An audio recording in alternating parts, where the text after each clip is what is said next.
Sveiki visiem! Beidzot, atkal mēs esam raidījumā klātbūtne. Un es vēlos pateikt katram paldies par jūsu atbalstu. Vislabākie atbalsti ir jūsu piesakošana mūsu kanālam, jo tas mums palīdz virzīties uz priekšu. Katrs, kurš vēlās, var arī noziedot, un tur apakšā ir informācija, kādā veidā to var izdarīt. Mūsu raidījumam ir ekskluzīvi atbalstītāji, un tas ir AJ Managements, kas sevī ietver Prestige golfs, virtuālais golfs, un arī Čaka ielā 37 restorāns Pīnze, kur tu vari iegādāties labākās pīcas. Pārējā sīkākā informācija ir aprakstā. Un tagad lecam uz interviju. Es esmu Raimons Blisiņš, un šis ir raidījums klātbūtne.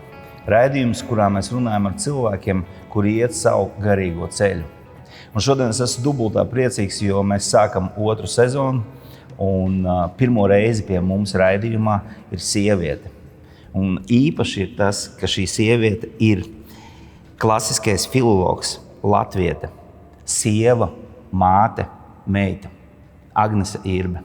Sveicināti! Prieks, ka jūs esat pie mums raidījumā, un jūsu ierosinājuma dēļ mēs esam Latvijas Nacionālā vēstures muzeja Rīgas pils kapelā. Un es šo nolasu kā ļoti simbolisku mūsu sarunai. Un pastāstiet jūs par šo izvēli. Jā, es arī esmu ļoti priecīga, ka mēs esam kapelā, kas ir Rīgas pilī, kur tagad ir ieeja, ja, tā kā nevis no Daugavas puses, bet no Sāniem, no baznīcas puses. Šis, manuprāt, ir diezgan tāds apbrīnojams stāsts par to kapelu. Man liekas, ka rīdzinieki, izņemot varbūt mākslas vēsturnieks, vispār nezināja, ka te ir kapela. Un tad, kad Rīgas pili sāka fundamentāli restaurēt, kas paņēma vairākus gadus, tad tā kā atklāja, attīrīja šo telpu, kas ir saglabājusies autentiski savā arhitekturālajā apjomā, ja, un savā stilistikā. Tātad, kas tas ir? 15. gadsimta beigas, 16. gadsimta sākums. Un tepat ir drusciņi vēl saglabājušies tie glaznojumi uz sienām. Tātad šeit bija kapela, pirmos 50 vai 60 gadus katoļu, tad luterāņu. Varam iztēloties, ka katoļu laikā bija ļoti grezni un skaisti, jo tomēr bija pils. Tad visdrīzāk to interjeru izlauza, ja, reformācijas demolācija laikā. Bet tie visi griesti, sienas, tas viss ir saglabājies. Un tādi notikumi kā šis, ka 21. gadsimta, ja, pirmās ceturtdaļas beigās pēkšņi atklāja tā kā viduslaiku telpu pašā pilsētas sirdī, kur visi iet garām un nezin, ka tāda telpa tur ir. Tas ir skaists, tas ļoti priecīgi, man ļoti šeit patīk. Un par to simbolismu, tā kā mēs runājam par garīgumu, varbūt mēs varam, varbūt jūs varat kaut ko šajā sakarā teikt tieši kā garīgumu. Tomēr kapela tā ir garīga vieta sākotnēji. Jā, tā ir liturģijas vieta, jā, tā ir dievkalpojuma vieta. Es nācu šurp, un tad es arī par to domāju, ka pieņemsim, ka būtu tāda situācija, kas saka, es nezinu, katoļi, ņemiet to kapelu, iekārtojiet atpakaļ kā vajag, ja, un noturiet tur svētās misas. Es tieši domāju par to, ka mēs iespējams pat nevarētu paņemt viņu. Kā jūs zinat, ja, viduslaiku Rīga, visi ir katoļi Rīga, un pieņemsim, ka kāds tagad saka, labi, ņemiet atpakaļ tās baznīcas. Mēs nevarētu viņas piepildīt, tāpēc arī tad nesūdzēsimies, kā ir, tā ir. Un, protams, ka tas ir kaut kādā ziņā zīmīgi, Raimond, vai ne? Ka šī ir celta kā kulta vieta. Šeit cilvēku uz ceļiem ir lūgušies Dievu, ja tu darījuši daudzus gadsimtus. Un ka tagad mēs ar jums šeit satiekamies intervijā apspriest tāds garīgus jautājumus. Ja?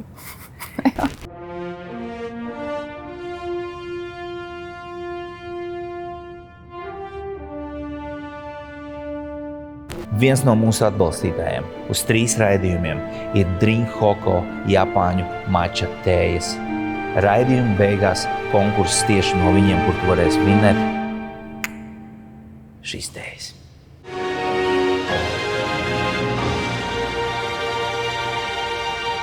Tomēr virzoties uz priekšu, pilnīgi citā virzienā. Ko jūs izdalītu kā mūsdienu laikmeta galveno aktualitāti pasaulē un Latvijā?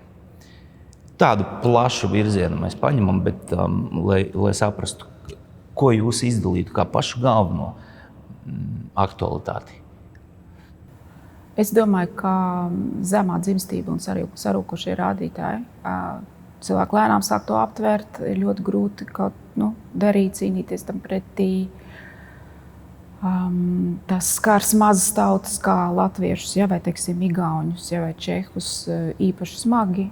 Lielām tautām, lielām nācijām kā frančiem, vāciešiem vai britiem, viņiem ir lielāki iekšējie resursi. Un, protams, ka tas viss, šīs zemās dzimstības krīze, jāskata kaut kādā plašākā perspektīvā, un tā plašākā perspektīva ir savā ziņā pat komiska. 20. gadsimta 60. gados sākās tā sauktā seksuālā revolūcija visur rietumu kultūra telpā, kas bija vērsta uz to, kad atvērt šis cilvēku seksuālās vajadzības iet tām pretī, ka tagad tā kā visi, neviens vairs nav apspiests un visi var ļaut vaļu savām ziņām un impulsiem. Un, ka 70 gadus vēlāk ir tā, ka viss šīs ziņas ir atbrīvotas un cilvēki tiešām seksuāli ļoti liberalizējušies, tikai pēcnācēji vairāk nav, laulību gandrīz vairāk nav, ģimeņu gandrīz vairāk nav, tā. To, man liekas, arī neparedzēja. 80. un 90. gados, kad bija tāds pirmais lielais protests pret seksuālās revolūcijas izraisītām pārmaiņām, vispār arī rietumu jaunatnes domāšanā, visās vērtībās, tikumos, kaut kā neiedomājās, ka varētu arī būt šādas sekas, kā cilvēki vairs negrib bērnus, viņiem nav bērnu. Viņu seksuālā dzīve ir tāda, ka tā nerada pēcnācējus. Tam vai nu tiek likti šķēršļi, vai pēc būtības nav iespējams. Tur nerodas no tāda veida darbībām, lai kā censtos. Tā ir smagākā problēma. Mēs par to vēl daudz runāsim turpmākos gadu desmitus. Es domāju, ka tie cilvēki, tā kā es un mani kolēģi, portālā Telos mēs šo tēmu nodarbojamies jau 5. gadu, vēl to darīsim. Arī pētām, arī esam iesaistījušies tādos projektos. Svarīgi vispirms pārvarēt to izmisumu stadiju, ka tauta izmirs. Bet kas ir tieši tas? Sumārais dzimstības koeficients tuvojas 1,2 bērniem uz sievieti. Tad gandrīz tā, ka nākamā paudze ir uz pusi mazākā nekā iepriekšējā. Padomājiet, ko tas nozīmē. Tas ir šausmīgi. Kas ir tieši tas, ko jūs darat Telosā? Jūs pētat vai jūs arī ietekmējat kaut kā procesus, to var izmainīt, vai jūs vienkārši secinat un konstatējat? Tātad portāls Telos, konservatīvās domas domnīca, radās 2021. gada 1. martā, ir darbojusies nepārtraukti kopš tā laika. Tā ir vietne, kurā var publicēties. Es esmu galvenā redaktore, mans palīgs un līdzredaktors ir Krišjāns Lācis, konfesionālais luterāns, starp citu. Mēs kopā ar viņu to pamata darbu veicam. Mēs esam arī pētnieciskos, tātad principā tas ir tīmekļa žurnāls, kurā ir regulāras publikācijas, ne tikai raksts, bet arī sarunas, citreiz arī kādu video materiālu, bet mēs esam arī iesaistīti pētnieciskos projektos un būsim vēl. Mums ir bijusi sadarbība ar Oksfordas universitāti, mums ir bijusi sadarbība ar Latvijas universitāti, kas turpinās vēl šobrīd. Tātad mums ir arī šāda veida darbība. Ko mēs gribam panākt? Mēs esam panākuši to pirmo mazo lietiņu, ko mēs gribējām, ka konservatīvajiem ir sava telpa, klasiska konservatīvajiem, tā kā mēs, ir sava telpa, un tad mēs varam piesaistīt cilvēkus, un mēs varam arī noteikt un virzīt to saturu. To mēs esam panākuši. Tātad nākamais, protams, ir jautājums par to, cik mēs varam ietekmēt procesus tautā. Pie tā strādājam. Kad mēs sazvanījāmies, tad jūs teicāt, pirmā frāze, ko jūs man teicāt, kad es pateicu, ka raidījums klātbūtne, tad jūs teicāt, es par šiem jautājumiem jau esmu izteikusies, un es domāju, mēs pat nespriedām par kuriem jautājumiem, bet es varu secināt, ka tas bija tieši aktuāli tajā brīdī, tas Stambulas konvencijas jautājums. Un mans jautājums ir tāds, vai var būt par daudz runāt par šo? Par Stambulas par šo konvenciju? tēmu vispār. Jā. Par Stambulas tieši konvenciju? Principā, par Stambulas konvenciju. Vai varbūt par daudz izteikumu tajā virzienā, tā pozīcija, kuru jūs aizstāvat, vai tas var būt par daudz kādā brīdī? Tas vienkārši man radās tāds jautājums tajā brīdī, kā jūs izteicāt. Es jums atbildēju tā, tāpēc, ka man nevisai patīk piedalīties intervijās, un es jau tā savu darbu ietvaros esmu spiesta daudz runāt. Tad, ka labāk tad, neatkārtoties man visu laiku, bet nākt kādam citam cilvēkam, kuram varbūt ir cits rakurs, vai kurš to pašu domu var izteikt labāk. Bet, diemžēl, ir tā, Raimond, ka, ja mēs runājam par konkrēto Stambulas konvenciju, kas ir riebīgs, nejauks dokuments, kuru vajag denocēt, tikt no viņa vaļā, dabūt ārā no Latvijas. Šī ir mana pozīcija, bija pirms 3 gadiem, ir arī šobrīd, nav mainījusies. Diemžēl ir tā, ka tie pretargumentētāji viņu skaitā nav īpaši daudz, un tad vēl no viņiem ir tad vēl salīdzinoši ļoti maz, kurus vispār pielaiž kaut kādos mēdījos. Ja? Neņems tā kā jau cilvēku no ielas. Ja? Tad jā, tas tā kā viņu parlaments denoncēja, bet tad tomēr izstājušies neesam, viss tas turpināsies nākamajā Saeimā, tad nāksies turpināt runāt. Bet es vienkārši brīžiem esmu, man liekas, ka man vajag nedaudz paklusēt, lai parunā kāds cits. Bet es vēlos ļoti palūkoties jūsu biogrāfijā un man interesē paši pirmie jūsu soļi, kur jūs mācījāties skola, bērndārs. Un viena nianse man interesē, ja par skolas laiku, vai ir kāda persona, kur ir, ko jūs atceraties spilgti, ka viņa ir ietekmējusi jūsu uztveri jau no mazām dienām. Un varbūt jūs varat par šo pastāstīt. Jā, tad ļoti plašs jautājumu loks. Es izvilkšu tikai dažus elementus biogrāfijā. Jā, es esmu dzimusi, augusi, audzināta, skolota, barota Padomju Savienībā. Un man atmoda iestājās vienlaicīgi ar pubertāti, var teikt. Jā, ties atmodas vēsmas 80. gados. Es esmu no tās paaudzes, kas ir izauguši Padomju Savienībā. Es esmu no 3 bērnu ģimenes, vecākā meita maniem vecākiem.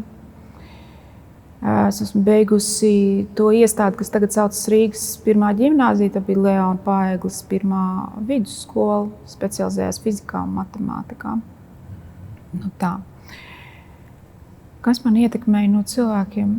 Manam tēvam bija draudzene krievu valodas skolotāja, Tamāra Šabānova, mirusi jau sen. Tā kaut kādi cilvēki, šādi tādi, vēl skolotāji. Leona Paegles 1. vidusskolā bija diezgan labi skolotāji. Mana latviešu valodas un literatūras skolotāja bija laba. Ļāva man rakstīt, ko es gribu un tā. Un vēl mani vecāki draudzējās ar plašā spektrā radošiem cilvēkiem, tāpēc es tā laika pirms atmodas radošo Latvijas inteliģenci redzēju tūplānā. Māksliniekus, rakstniekus, mūziķus. Viņi draudzējās ar maniem vecākiem, nāca mājās. Daudz no viņiem arī atceros. Ar daudziem pat šobrīd arī sadarbojos. Un vēl tāds elements ir, kad man iznāca mana pirmā grāmata, kad man bija 14 gadi. Dzejoļu krājums mans vienīgais saucas Tā gaisma, kuru izdeva izdevniecībā Sprīdītis. Tā ir man vienīgais dzejoļu krājums, kas man ir. Vai jūs gribat, ka es par to kaut ko komentēju? Jā, protams. Jā, es iedomājos, ka jūs man varbūt jautāsiet par to grāmatiņu. Tad to grāmatu uzrakstīs bērns. Dzejoju rakstīt laikā, kad man bija 12, 13 gadi. Un, protams, ka tā kā to ir rakstījis bērns, tur ir iekšā visādas lietas, kā bērns arī atdarina kaut ko viņš ir dzirdējis un tā. Bet kas man liekas diezgan zīmīgi arī mūsu sarunas kontekstā. Ka šīs grāmatas autore, meitene, nevis izsaka cerību, vai pauž ilgas, vai rāda savus meklējumus, bet tā diezgan skaidrs pauž pārliecību, ka Dievs ir tajos dzejoļos. Ja jau nosākums tā gaisma, kas ir tā gaisma, tā ir gaisma, kas nāk no citas pasaules, īstā, patiesā gaismā, visu labumu avots, skaistā, patiesā, taisnīgā avots, ja, tā gaisma, kas iespīd šeit. Ja.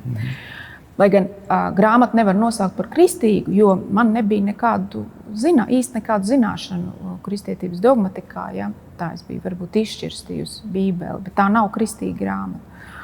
Un no tāda viedokļa var teikt, tā kā es 12 un 13 gadu vecumā paudu pārliecību savā veidā par to, ka Dievs ir, pasaulē pastāv objektīva kārtība, cilvēku dvēseles ir aicinātas uz to tiekties, to ir iespējams sasniegt, un tā ir tikai viena. Var teikt, ka es šo pārliecību citā veidā un ar citiem līdzekļiem, mērķiem paužu arī šodien. Bet tur pa vidu bija ļoti daudz visādi gadi. Ļoti skaisti, jo man arī bija jautājums saistībā ar to, kurā brīdī jūs piedzīvojāt, izpratāt, vai kuru brīdi jūs atceraties par to, ka ir garīgā pasaule, ka ir tas noslēpums, ka ir kaut kas vairāk par šo redzamo pasauli. Un tad tas jau bija pirms tiem 14 gadiem, cik es noprotu. Jā, man ir jāparformulē jūsu jautājums, lai es varētu atbildēt. Jā?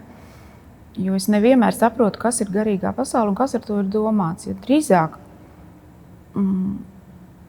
man nav nekāda tāda mistisku pārdzīvojumu vai kaut kā tāda. Tur es tiešām nevaru ne ar ko palielīties. Man nav kaut kāda viena atskārsmes brīža, vienā brīdī, kad cilvēks ir tādu spēcīgu emociju pārņemts, ka tagad viņš saprot, kā ir īstenībā. Ja? Tā man nav. Es esmu ļoti racionāls cilvēks. Tad arī tas redaktors, kas rediģēja manus tos dzējoļus, tā kā es biju bērns, arī teica, ja, jūs rakstat ar prātu, tā arī ir.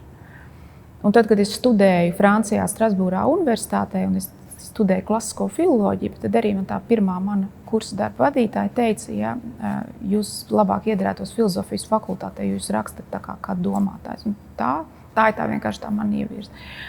Un tad tas, ko jūs saucat par garīgās pasaules atzīšanu, tas nav varbūt tā kā citiem, es nezinu, ticīgajiem, ja, tas ir kaut kā citādāk. Ir kaut kas, ko es zinu, kā tas ir, nevis es to izjūtu, vai vienā brīdī esmu izjutusi un tagad atceros. Ja. Tā var saprast to atšķirību. Un kāds bija jūsu izglītības ceļš?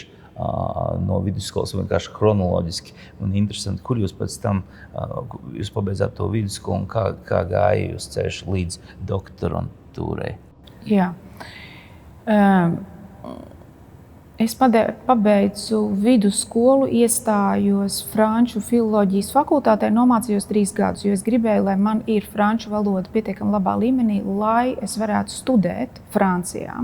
Jau bija pirms tam skaidrs, ka es gribu studēt Francijā. Jā, kāpēc gribu studēt Francijā? Tāpēc, ka tajos laikos, ja, tie ir agrīnie 90. gadi, studijas Amerikas Savienotās valstīs vai Lielbritānijā bija kaut kas, ko nebija iespējams samaksāt.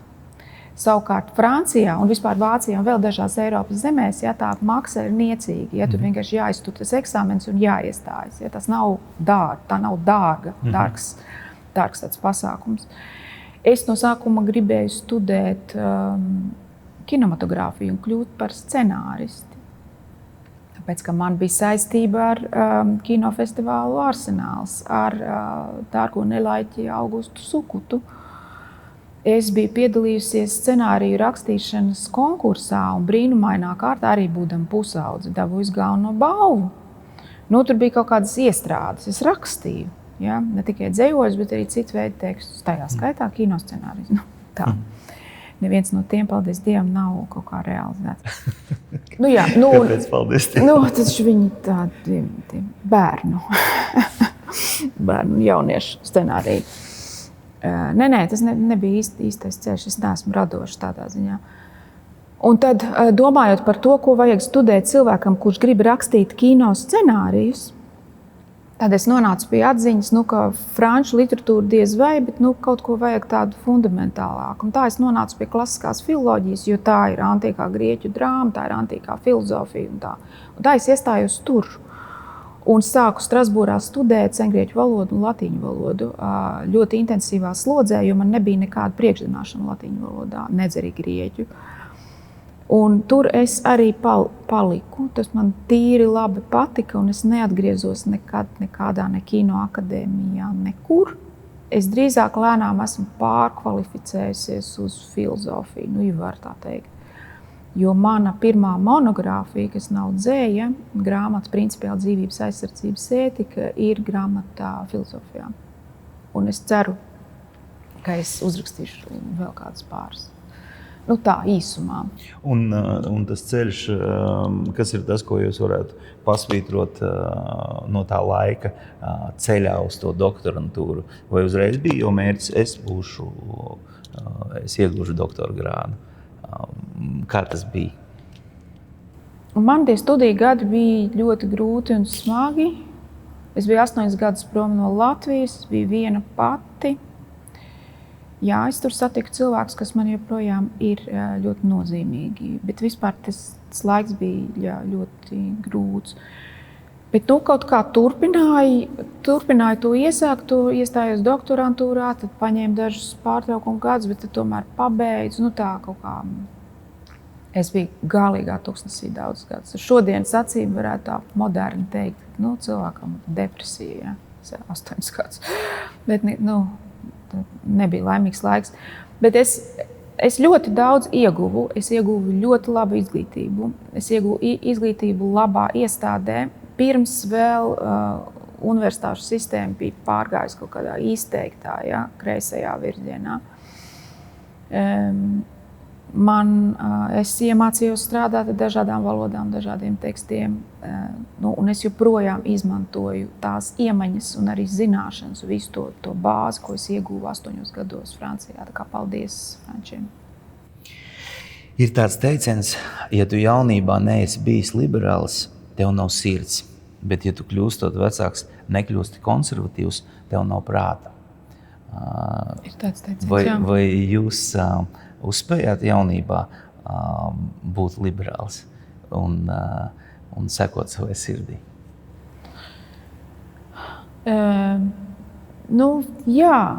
Vispārīgā skatījumā.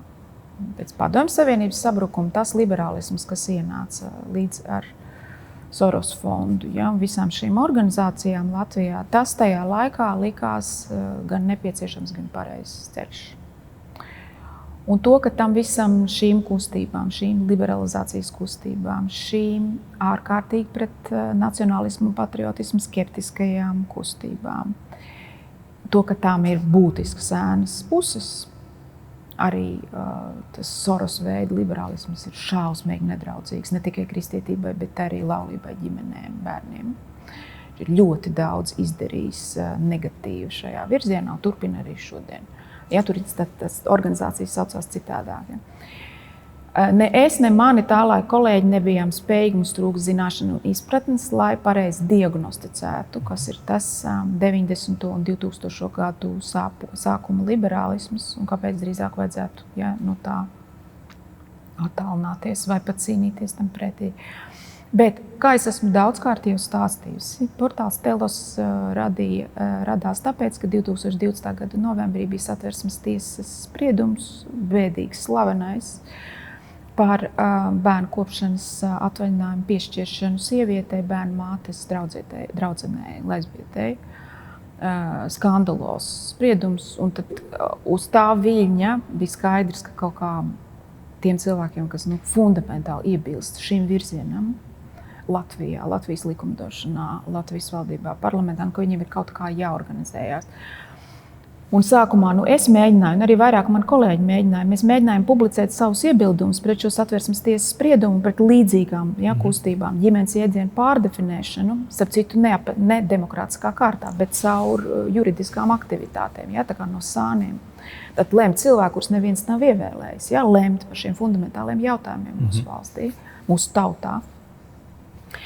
Mēs mēģinājām sākumā izmantot esošos mēdījus, lai publicētu tur. Un tā kā man atteica veseli 3 vadošie kultūras portāli, bezmaz ar argumentu, ka tavs viedoklis nevienu šeit neinteresēs. Skaidrs, iebilst pret LGBT lobby elementiem, ja, tavs viedoklis nevienu neinteresēs. Un tāpēc izveidojām Telosu. Telos ir sanācis lielāks nekā es domāju. Es sākumā domāju, ka tas būs margināls, bet vismaz tad mēs būsim tur un tad mēs bez cenzūras drīkstam paust. Bet Telos ir ļoti izaudzis. Telosam ir lēni, bet tomēr augoši lasītāju un klausītāju skaits. No tāda viedokļa mums neiet slikti.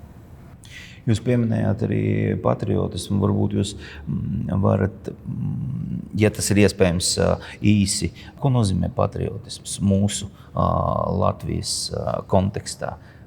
Jūsuprāt, īsts patriotisms? Jā, vienmēr ir tāda strīds par tiem abiem vārdiem. Es viņus lietoju abus. Patriotisms nozīmē dzimtenes mīlestību, ja nacionālisms ir savas nācijas mīlestība. Mēs īsti nemākam pateikt to, ko mēs gribam. Pirmkārt, cilvēkam līdz tādam īstam, līdz īstai savas tautas mīlēšanai jāizaug. Tas nav viegli. Tas nav automātiski. Ir vieglāk pateikt, jā, es esmu nacionālists, es balsoju par nacionālismu, nekā mīlēt tautu. Es domāju, ka daudz cilvēku, kas saka, ka viņi ir nacionālisti, es sev tā kā strikti definētu par etnonacionālistu. Ja? Nacionālisms balstās tautā. Tauta balstās cilšu apvienojumā. Ja? Tā, te mēs esam, šīs mūsu senču zemes te. Kāpēc grūti nonākt? Pēc, ka cilvēki var redzēt, ka tātad ir kaut kādas politiskās kustības no dažādiem virzieniem. Ja? Mīlestības uz tautu nav. Ja? Viņi pietrūkst. Cilvēki nesaprot. Cilvēki nestrādā tautas labā. Politiķi arī neredz, nesaprot to labumu. Ja? Tu mīlētu tautu, tu momentāli saprastu. 4 sekundēs tu saproti, ka tu neuzbruks ģimenes institūtam. Ja? Tas ir tas institūts, kurā uzaug tā nākamā paudze un kur tai klājas labi, tu uzreiz to saprastu. Liberālismu, viss tās tēzes ir ārā no turienes, ja tu mīlētu savu tautu. Ja tu mīlētu savu tautu, tad tu uzreiz redzētu, cik nozīmīgi ir, piemēram, kristīgās reliģijas mantojums ietekmē. Ja? Uzreiz tu to redzētu, ka tev tas ir jāatbalsta. Uzreiz pat, ja tu neesi pats tajā. Ja? Mēs ar kolēģiem maniem pirms pāris dienām ierakstījām aplādi par Jānu Poruku. Un daudz runājam arī par hernholtiešu brāļu draudžu, ja, visu to laiku, to milzīgo spēku, kas tajā bija. Ja. Tas labi, tas nāca sākumā no vāciešiem, bet vispār tas tika nests ar latviešu rokām. Tie bija latviešu zemnieki, kas to izveidoja vicemē, kas atnesa izglītību, likumību, ja, tik sekmīgi cīnījās ar alkoholismu, ja, ar dažādām izvirtībām, ja, stiprināja vispār ja, šo pašu ģimeni un laulību. Tu uzreiz saprastu, ka tas ir jāatbalsta. Man liekas, ka vajag kaut kā mēģināt, pajautāt sev, ko man nozīmē mana tauta. Es esmu tautas daļa, ko es šī tautai gribu. Ko es gribu tautai arī tad, kad es būšu miris un manis vairāk nebūs. Ja? Tādu uzreiz sākt redzēt to vairāku paudžu perspektīvu. Ja? Atkal uzreiz tu redzētu, ka tas ir šausmīgi, ka cilvēki nav laulībām, viņiem nav bērnu. Ka ir vecāki vai vecvecāki, kas ir atjaunojuši, sakopojuši dzimtas mājas, bet nav tās nākamās un aiznākamās paudzes, varbūt vispār nebūs. Uzreiz saprast, ka tev kaut kas jādara. Kam mēs atdosim to zemi? Ja? Citām kaut kādām tautām, kas šeit ienāk. Tautas mīlestība ir, mēs runājam tagad novembrī, ja, kas ir patriotismu mēnesis. Cilvēkiem vajag padomāt par to, vai jūs mīlat savu tautu. Ko jūs viņai vēlat, ko jūs viņai gribat, kā jūs viņai no sevis kalpojat, vai jūs kaut ko dodat viņai, kas tas ir, kas no tā paliks, pēc 100 gadiem, kas no tā paliks, tā. Runājot par liberālismu un konservatīvismu, es saprotu, ka tas nav vienīgais, par ko runāt, bet vai jūs varat man vienkāršā valodā paskaidrot šos jēdzienus, tālāk es par to cīņu, kāpēc tā cīņa, bet sākumā varbūt par tiem jēdzieniem īsi un ļoti vienkārši. Varbūt. Jā, īsi un ļoti vienkārši nevar. Par šito tiešām nevar. Cik vien ir iespējams? Es pat nezinu, no kurienes sākt. Pagaidiet. Labi, sāksim no Telos. Ja? Telos ir, mēs ar kolēģi Krišjānu Lāci. Mēs esam definējuši to, ko mēs saprotam ar konservatīvismu, un mūsu izpratne izslēdz visus modernos konservatīvismus, kas tiek aizstāvēti, tāpēc, ka mēs nebalstamies, labi, es vienkārši jums nevaru pastāstīt, mēs nebalstamies 19. un 20. gadsimta vadošajās filozofiskajās, antropoloģiskajās, epistemoloģiskajās, ontoloģiskajās teorijās. Mēs noraidām tās, ka mēs esam var tā teikt, ja, mēs esam nemoderni konservatīvismu pārstāvi. Tāpēc mums daudzas lietas ir pavisam citādāk. Ja, un tad, kad tā dziļāk par to runā, tad uzreiz, tātad liberālisma centrā ir brīvība. Ja? Brīvība pasludināt par augstāko labumu, individu brīvību. Ja? Klasiskais konservatisms saka, nē, nekādā ziņā ne, tā nav. Brīvība ir instrumentāls labums, rīks, lai kaut ko sasniegtu vai izdarītu. Ja? Svarīgs ir tas, ko tu sasniedz, būdams brīvs, uz kurien tu ej, būdams brīvs. Tad uzreiz, ja, jo nepieņem brīvības to izpratni. Jau sākot ar to, ja. Jēdziens konservatīvs, protams, nav īpaši veiksmīgs, tāpēc, ka vienmēr ir jautājums, ko saglabā. Ja konservēt, kaut ko saglabāt, kaut ko, kas ir bijis vai ir šobrīd. Tāpēc, protams, tas vadošais konservatīvisms tā kā pielāgojas modernismā gaitai, bet mēģina to bremzēt. Ja, un tā kā teikt, un tā dara arī mūsu lielāko konfesiju vadošie pārstāvi. Ja. Nu, vai jūs, Raimond, dzirdējat kaut kādu ļoti asus protestus tomēr pret Stambulas konvenciju? Nu, aizvien mazāk un mazāk. Ja? Pirms pāris gadiem bija kaut kā intensīvāk. Lai gan tas, kas tur ir rakstīts, tas modelis, ja, kā tiek runāts par sieviešu un vīriešu attiecībām, arī tie piedāvātie risinājumi, ja, viņi pilnīgi nesavietojami ar to, kā vai nu klasiskais konservatīvisms vai kristīgais konservatīvisms domā. Ja, par vardarbības cēloņiem to. Nu, tad vienkārši tad galīgi nedara mums tas dokuments. Nu, nekādi, ja? Šito mēs nevaram atbalstīt. Nu tā, ja, tad tas valdošais konservatīvisms tomēr ir tāds, ka viņš mēģina lēnināt procesus, vienlaikus tajā cīņā paliekot dzīvs. Nu, tā, kad mēs izmestas no visiem amatiem, ja, tā kā reducēts līdz apkopēju darbām un tā. Un 21. gadā, tad, kad mēs sākām, bija tāds brīdis, ka likās, ka tiem, kas runās pretī, ja, liberālismu, kreisā liberālismu uzvaras gājienam, kas ir visās institūcijās, kas ir Satversmes tiesā, kas ir augstākajā tiesā, kas ir faktiski visās ministrijās, kas šobrīd ir negluži Satversmē, bet Satversmes interpretācijās.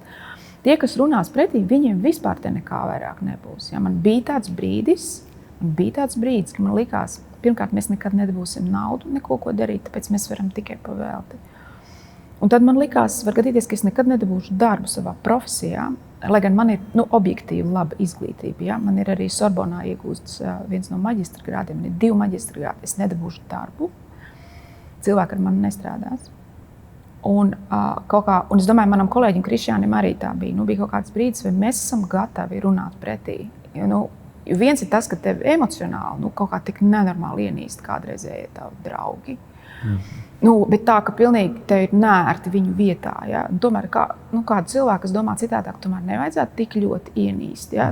Tas liecina arī kaut kādu, es nezinu, kaut kādiem psiholoģiskām jau kaut kādiem traucējumiem. Tā.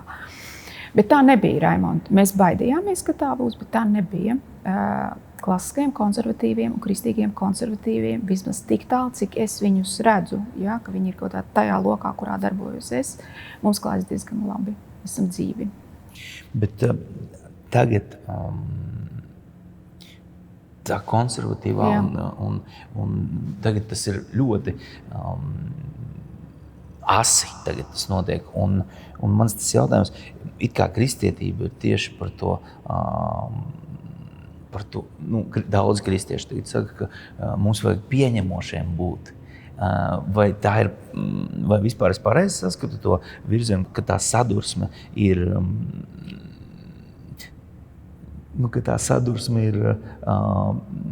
kaut kā risināma savādākos kaut kādos veidos, nezinu, tieši tiem konservatīviem un liberāliem. Mēs redzējām, tik daudz cilvēki iznāca ārā, un es personīgi jūtos ļoti dīvaini, ka man ir draugu lokā cilvēki, kuri iet tur, un arī man ir draugu lokā, kuri ir pilnīgi pret, un es ļoti nestabili tajā jūtos.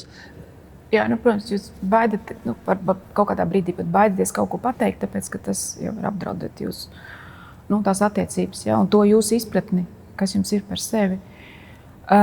Bet atgriežoties pie tās sadursmes, kāpēc sadursme ir tik asa šobrīd starp plašā nozīmē konservatīviem un liberālajiem?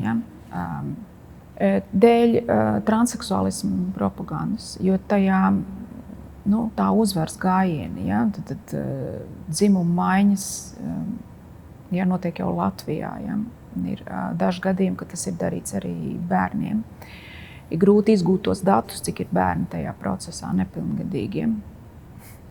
Labi, es nesākšu par to, jo es arī nenodarbojos ar pētniecisko žurnālistiku, es daru kaut ko citu. 2020. Gadā transseksuālismu jautājums galīgi nebija aktuāls. Aktuālais bija geji, lesbietes, biseksuāļi un tad tas transseksuāļi tur bija tikai piekabināts klāt.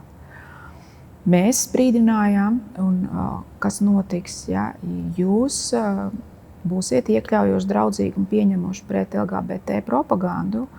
Domāsiet, ka šie propagandas nesēji tā mīļi un jautri apstāsies un neies tajā transseksuālismu laukā. Jūs smagi maldaties. Protams, ka viņi to darīs. Tā ir destruktīva ideoloģija. Tā ies aizvien tālāk, tā mēģinās atņemt aizvien vairāk.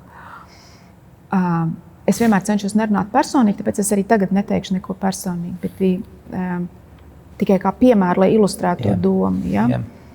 Tāds kungs Kaspars Zālīts, kas vada dzīvesbiedru grupu, to organizāciju dzīvesbiedri, kas cīnījās ko viņš uzskata par vienlīdzīgām tiesībām, heteroseksuālajiem, homoseksuālajiem, visiem pārējiem. Viņš arī viens no Pride organizētājiem.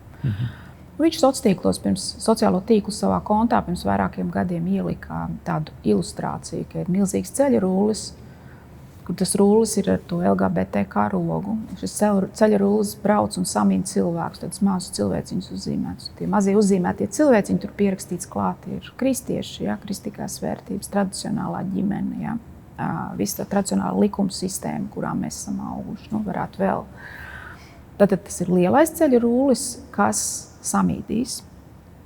Zālīša kungam ļoti tur iebilda pret to viņa ilustrāciju, ko viņš bija ielicis, tad viņš tagad ir izņēmis, mēģināja atrast, un nav vairāk viņu sociālajos. Tad viņš arī varbūt izjūt, ka tas ir ceļš pa stāstu, pārāk, solis pārāk tālu. Bet tas ir tas, ko šī ideoloģija grib. Un, ja tai nepratosies, tad, iedomājieties kaut vai Raimondu, man ir 3 pusauģi, man bērni visi 3 ir pusauģi, es redzu to pusauģu vidi, kurā viņi dzīvo. Es varu personīgi ar to saskarties. Tā, ka tas skar manus bērnus. Un es to nedaru tikai tāpēc, ka es baidos par saviem bērniem. Bet, lai gan arī, protams, bērni ļoti viegli ietekmējami. Viņi arī dzīvo, protams, tajā interneta vidē. Kāpēc, lai es baidītos tikai par saviem bērniem, ja ir citi bērni Latvijā? Manā tautā bērni. Es stāvu arī par viņiem, es cenšos palīdzēt arī viņiem, kaut kā mazinot šo ceļa ruļu ideoloģiju, kas brauc pāri. Tā es nezinu, vai es atbildēju jums. Es nobeidzot šo konservatīvo liberālo tēmu, vai ir kāds punkts, kurā mūsu sabiedrībā mums ir jādzīvo kopā tomēr ar dažādi domājošiem cilvēkiem. Un vai ir kāds punkts, kur mēs varētu tomēr vienoties? Vai jūs nesaskatāt tādu punktu? Ir punkts, kurā mēs esam sen jau nosacīti, ja vien gribētu būt vienojušies. Mēs dzīvojam valstī un sabiedrībā un arī laika posmā, kas respektē cilvēku privāto dzīvi un privāto telpu daudz vairāk nekā to darīja, piemēram, senie romieši vai senie latvieši, seno latviešu cilts, vai senie grieķi. Un par to gan mēs varam vienoties, ka pie tā arī mēs paliksim. No kristīgā viedokļa, no kristīgās dogmatikas viedokļa tas nav pilnībā aizstāvams, bet tā būtu tā pozīcija, kur mēs varētu, teiksim tā, samierināties. cilvēks savā privātajā telpā, būdami pilngadīgi, izdarīs tās izvēles, kādas viņi izdarīs. Valsts šo privāto telpu nedz iekaros, nedz atņems. Bet runa ir par publisko telpu. Publiskā telpa nozīmē likumus, tas nozīmē izglītības sistēmu, tas nozīmē valsts institūcijas, tas nozīmē arī sociālos dienestus, to, kā viņi strādā, ja, un tā tālāk. Tas nozīmē arī ielas pašvaldības, ja, un tā tālāk. Un, ilustrējot konkrētāk, es uzskatu, ka praids ir jāizliedz uz valsts un pašvaldības zemes, kā pretišķīgs nācijas labākajām interesēm. Bet es tiešām piebildīšu, ka tie cilvēki, kuriem tas ir ļoti svarīgi, viņi to vēlas, lai viņi atrod veidu, kā to varētu rīkot uz privāti piederošas zemes. Es uzskatu, ka tas būtu ļoti godīgs un taisnīgs kompromiss. Ja? Tad es tur nepiedalītos, tur daudz citu ne, bet tas būtu bet tas nav Rīgā, tas nav uz valsts un pašvaldības zemes. Ķeroties pie šī raidījuma misijas tēmas garīgums, es vēlos sadzirdēt no jums, kā jūs formulējat, jo garīgums, mēs dzirdam visu to vārdu garīgums. Patiesībā es vienā pasākumā dzirdēju jūsu lekciju, un man šķita interesants jūsu tieši garīguma formulējums, tieši šī vārda. Jā, tātad šito arī varētu gari, bet mēģināsim īsi. Ja? Es vārdu garīgums nelietoju, un es pat varētu tā izaicinoši teikt, man personīgi nekāda garīguma nav. Ja? Vai nav tāda Agneses garīguma? Nav. Netiecos tādu, man nevajag uzskatīt vispār to par kaut ko grēcīgu. Garīgums ir tulkots mums no angļu valodas spirituality, vācu spiritualitet, franču spiritualité. Tas ir jēdziens, kas, protams, nāk no latīņu valodas, bet kas parādījās garīgums, ja, spirituality 19. gadsimtā. Tas 19. gadsimta izveidots jēdziens. Pašā jēdzienā jau ir iekodēts tas, ka tas nav kristīgās mācības atspoguļojums, bet ir kaut kas cits. Tad tu vari jautāt, kādā garā tas ir darīts, kurš gars darbojas šajā garīgumā, ja? Kurš gars tiek meklēts šajā garīgumā. Ļoti labs jautājums. Tas, kas cilvēkiem ir jāatcerās, ka, protams, ka jēdzieni garīgs vai garīgais, ja, ar noteikto galotni, ir lietot kristīgajā tradīcijā ļoti skaidri saprotamās nozīmēs. Piemēram, garīgais seminārs, piemēram, garīgā vadība, vai, piemēram, arī konkrēts garīgums, katoļiem saistīts ar kādu noteiktu harismu vai tradīciju, var teikt dominikāņu garīgums. Es esmu personīgi 3. ordena franciskāns, tāpēc var teikt franciskāņu garīgums. To var konkrētos veidos aprakstīt, kas tas ir, bet tas ir viss kristīgajā un pie tam katoliskajā ietvarā. Ja? Tas ir mans pirmais. Viens sakot, ko es gribu teikt, cilvēkiem ļoti uzmanieties, ja jūs, teiksim, meklējat kaut kādus kursus vai grāmatas vai arī kaut kādu privātu apmācību un jums piedāvā, ka tagad jums iemācīs vai iedos garīgumu, ja, jautājat, kas tāds ir. Kāpēc es saku, man garīguma nav? Kas man ir? Man ir svētā gara dāvanas. Ja, garīgs ir kaut kas svētīts ar svēto garu, konkrētu vienu, ja, ar svēto garu. Svētā gara dāvanas man noteikti ir, vairāk nekā es apzinos, es grēkoju par viņām nebūdam pateicīga, ja, kur jau ienāca iekšā jau, ja.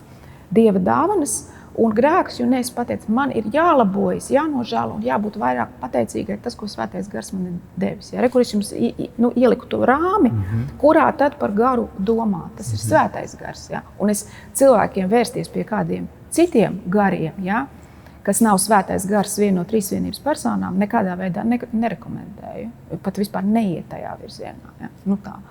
Proti, vienā teikumā šīs mūsdienu tā sauktā garīgā literatūra, garīgie kursi, retrīti, meditācijas, kas tik viss tur tiek piedāvāts. Es domāju, ka absolūti lielākā daļa ir vai nu šarlatānisms, pilnīgs šarlatīsms, vai arī tās ir ārkārtīgi bīstams kristīgās ķecerības. Ārkārtīgi bīstams kristīgās ķecerības, kas ir pavadījušas kristietību visu tās intelektuālo attīstības laiku, kuras visdrīzāk jau ir smalki aprakstījis un mēģinājis atspēkot svētais Augustīns un tā tālāk. Ja. Tātad gnosticisms, antinomiānisms, ja, kas tur ir marcionisms, visi tie Nu, vai ne? Visi tu paņem šīs grāmatas, vai Paiča grāmatas, vai Rūbeņa, vai Simonoviča, ja, un kā redz, atkal viss tas pats. Ja, šiem cilvēkiem liekas, ka viņi rāda kaut ko jaunu, ne, viņi atkārto tās pašas vecās kristīgās ķecerības, ja, tikai jaunā valodā. Tā kā jūs man pirms sarunas sacījāt, ja, ka jūs mācāties Lutera akadēmijā, ja, nu tad tā būtu tā vieta, kur es luterāņus aicinātu jums uz turieni. Ja. Filoloģija pēta tekstu un tā nozīme un kristietības pamatā ir teksts. Kā jūs skaidrotu garīgumu tieši caur šo tekstu, kā praktiski to var skaidrot, un tas noteikti ietekmē visu kristietības būtību teksts? Jā, evaņģēlija teksts un Bībeles teksts plašāk. Jā, nu tā ir, tā mums arī Franciskaņiem to māca, ja.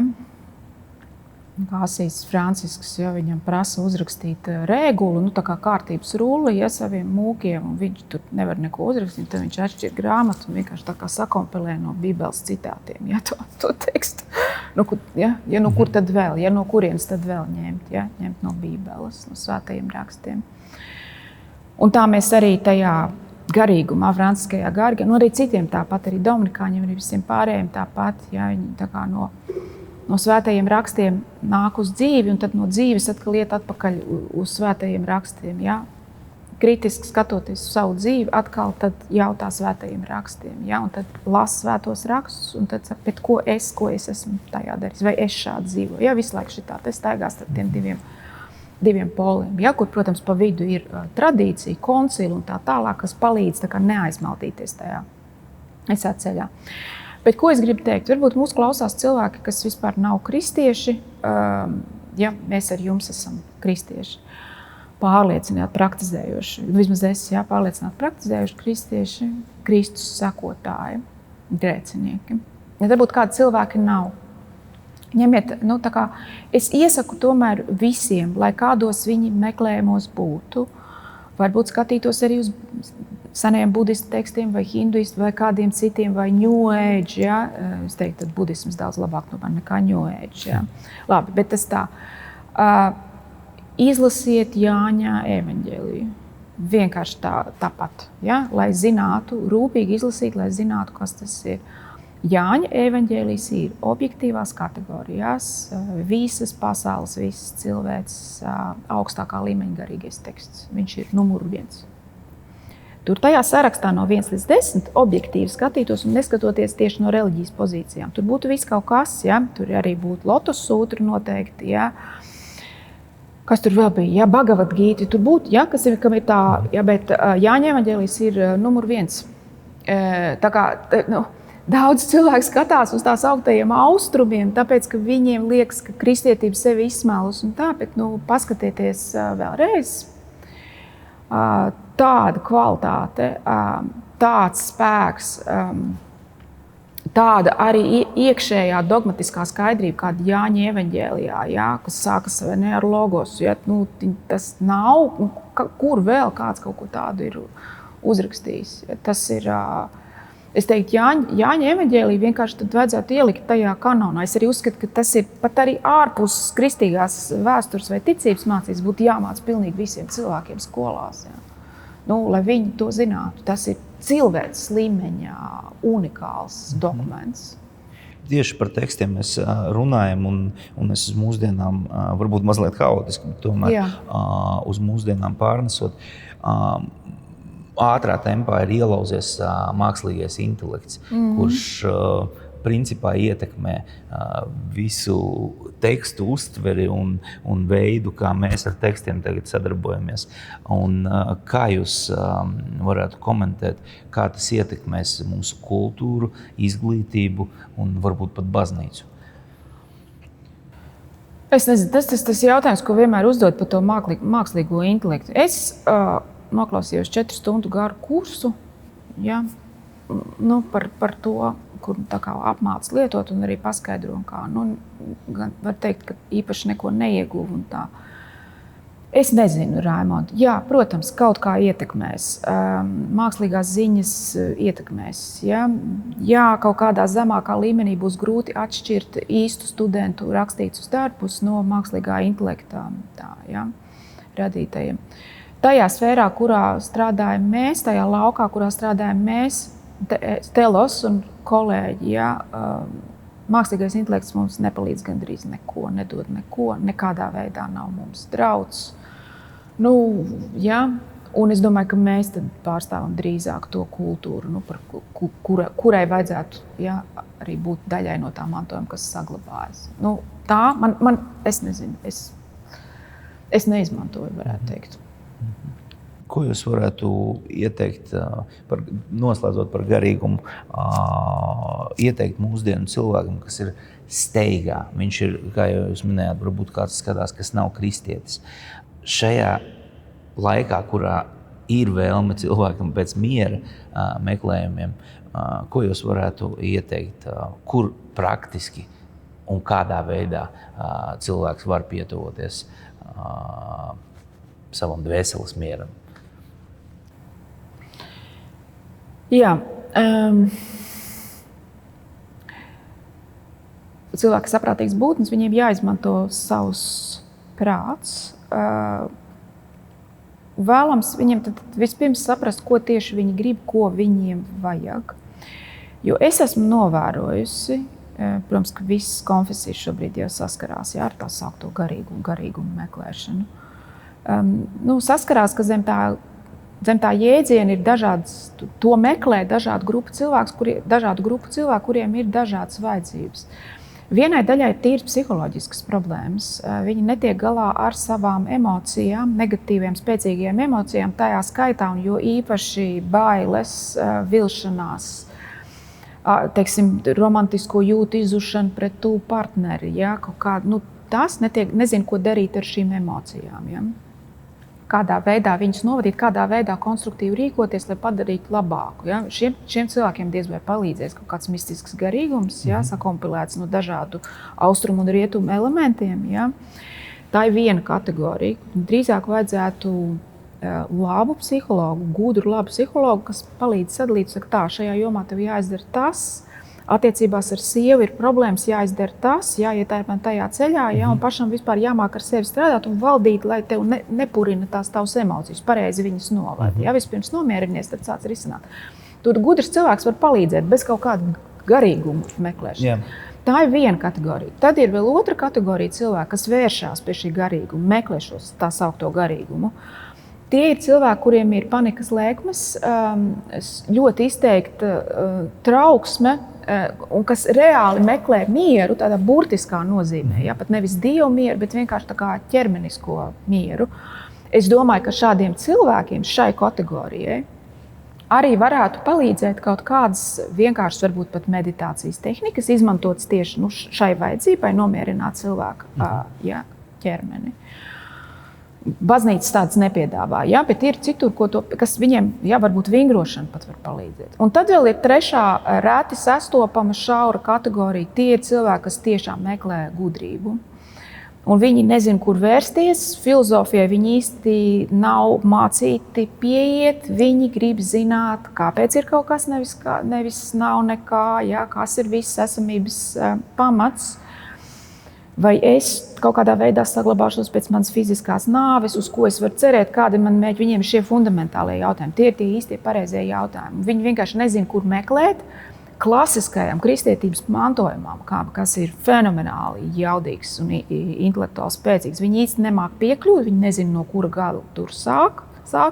Un tad viņi meklē tajos ezotēriskajos garīgumos. Nepareizā vieta, kur meklēt, tad labāk filozofija. Tādi. Vajag saprast, ko jūs īstenībā meklējat.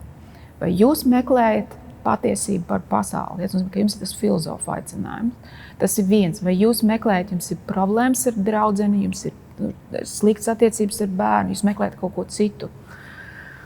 Reliģija plašā nozīmē, varbūt jums palīdzēs, bet ne tā, kā jūs iedomājaties. Tā, man liekas, ka visiem cilvēkiem tas labi kalpotu, jo viņi būtu kādā no tradicionālajām kristīgajām konfesijām un reāli draudzēs svētdienās uz ceļiem. Visiem cilvēkiem tas labi palīdzētu, bet to jūs varat iedomāties, Raimond, man ir grūti apkārt stāvošiem iestāstīt. Tā. Bet cenšamies. Mēs pirms intervijas minējām Mariku Sarnovski. Es viņam jautāju, ko uzdot, un viņš kaut ko man ir atstājis jautājumu no sevis. Bet šis skar arī karu. Jā, labi. Ir tāds teiciens, tikai miroņi piedzīvo kara beigas, jo dzīvajiem karš visu laiku turpinās. Vai par garīgumu cilvēkā var domāt kā par nepārējošu karu?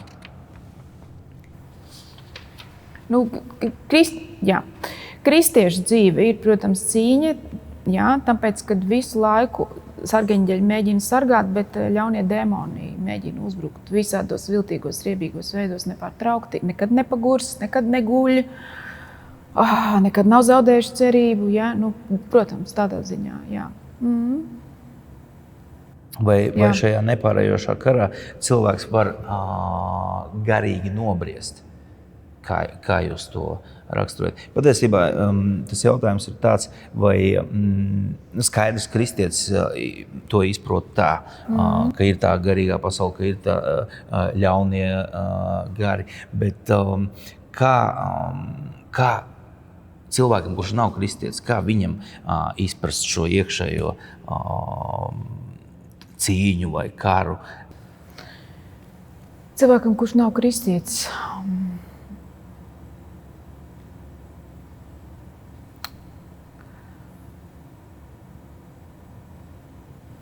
Es nezinu, Raimond, bet es kaut ko citu gribēju pateikt. Tiem cilvēkiem, kas klausās un nav kristieši. Pieņemsim, ja tu man prasītu, ja jūs man prasītu, pieminēju svēto garu, kā svētais gars darbojās? Kā tu vispār zini, ka svētais gars ir? Kā tu vispār vari zināt, ka viņš tavā dzīvē ir? Ja? Sāksim ar svēto garu, nevis ar tiem ļaunajiem riebīgiem, ļaunajiem gariem. Man liekas, vismaz man tā ir, svētais gars uz mani daudz runā, bet tikai kā morālais likums. Ja? Es tā viņu arī pazīstu.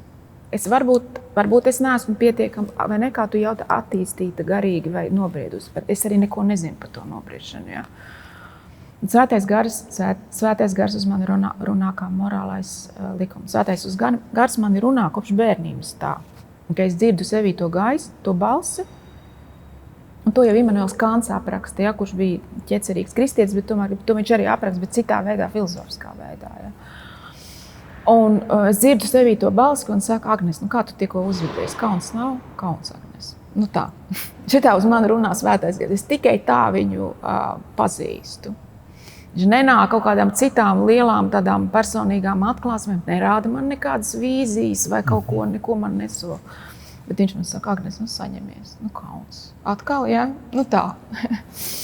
Piedodiet. Virzoties uz fināla jautājumiem, tomēr es nevaru nepajautāt. Mums arī lekcijās pieņemsim pasaules reliģiju pasniedzēja Taivāna. Un Taivāns arī ļoti spēcīgi uzsver to, ka islāms, diemžēl, ir Eiropas nākotne. Un ar šo tēmu es gribētu pāriet, mēs šeit varētu mazliet pakavēties. Ko darīt kristīgajā pasaulē tad, un kas mums atliek? Ja tiešām kristīgā pasaule tagad piedzīvo norietu Eiropā?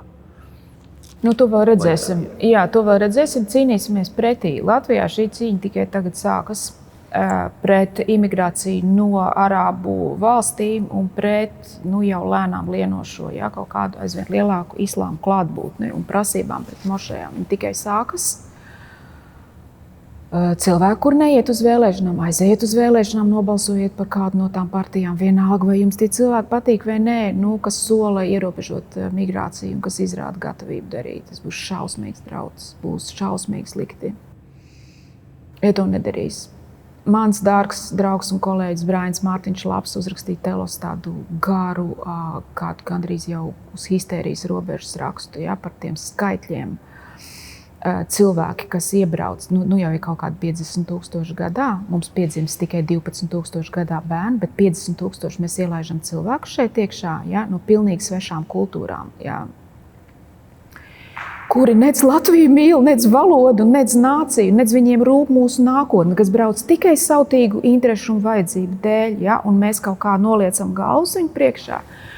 Tad šī cīņa tikai sākās. Raimond, es nezinu, vai Francija un Vācija to cīņu ir zaudējušas, vai ir kaut kāds, es redzu, ka Donalds Trumps, paldies viņam, Amerikā mēģina ierobežot nelegālo, ne tikai nelegālo imigrāciju, bet arī tātad sūtīt cilvēkus atpakaļ. Tas ir pareizi, tas ir jādara intensīvāk. Kristiešiem, kristīgajām konfesijām neatdodiet islāmam nevienu centimetru. Nevienu milimetru neatdodiet. Neiet tajā ceļā, kuru gāja pirms kādiem 10, varbūt vairāk gadiem. Ja? Piemēram, Ķelnes katoļu bīskaps palīdzēja vākt ziedojumus no Ķelnes iedzīvotājiem, lai uzceltu mošeju Ķelnē. Uzcēla mošeju, kas ir augstāka, ja, varenāka par lielāko daļu kristīgo baznīcu. Iedomājieties, kādu tuvredzība, šausmas, ja? Mācieties no šiem sliktiem piemēriem, nedariet tā. Un, protams, ka tu vari neveidot tās sauktos starp reliģisko, ekonomisko, ekumenisko, ja, dialogu ar islāmu tikai tad, ja tu reāli un stingri paliec kristīgajā pārliecībā, dogmatiskajā, tradicionālajā, vecajā pārliecībā. Nevis kaut kādā kristīgajā garīgumā, kas ir izplūdis uz visām pusēm. Nu, tā. Visādi citādi. Laiku pa laikam labprāt palasu kādus arābu autors, un man ļoti patīk Akvīnas Toma diskusija ar islāma skolāriem viņa gados. Visu cieņu šiem pušiem, ja? Bet mēs esam citās pozīcijās, ja? Un savu zemi nedosim. Paldies, un ejot uz blīci jautājumiem. Tātad īsi jautājumi un jūsu atbildes. Ko jūs visaugstāk vērtējat cilvēkā?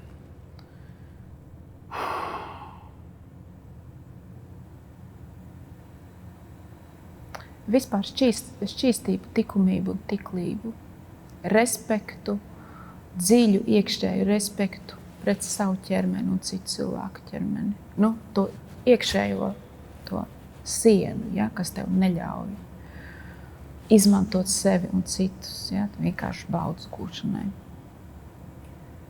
Kāda īpašība jums cilvēkā nepatīk?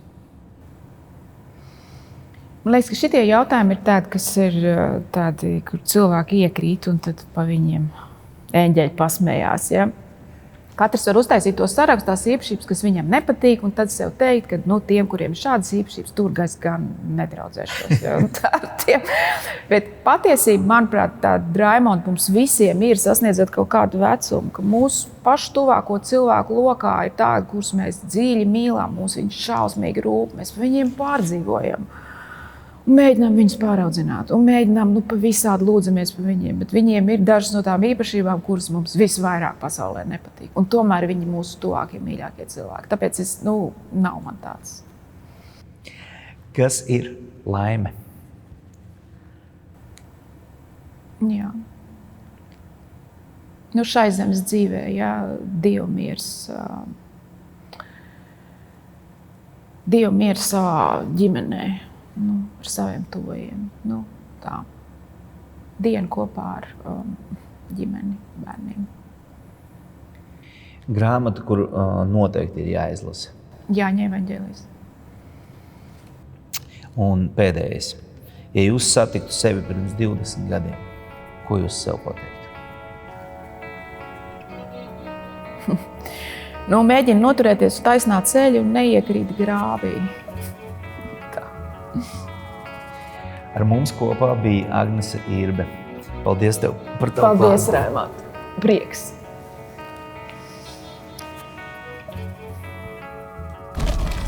Paldies, ka skatījies mūsu interviju. Milzīga pateicība visiem, kas ir piesakojuši mūsu kanālam. Ja tu to vēl neesi izdarījis, tad obligāti izdari. Tas mūs rīktīgi atbalsta. Un konkursa jautājums no Drink Hoko. Tātad Cilvēks, kurš atbildēs uz jautājumu, mēs izvēlēsimies visradošāko, interesantāko un mums pieņemošāko atbildi un izvēlēsimies uzvarētāju no šī raidījuma 3. raidījumā.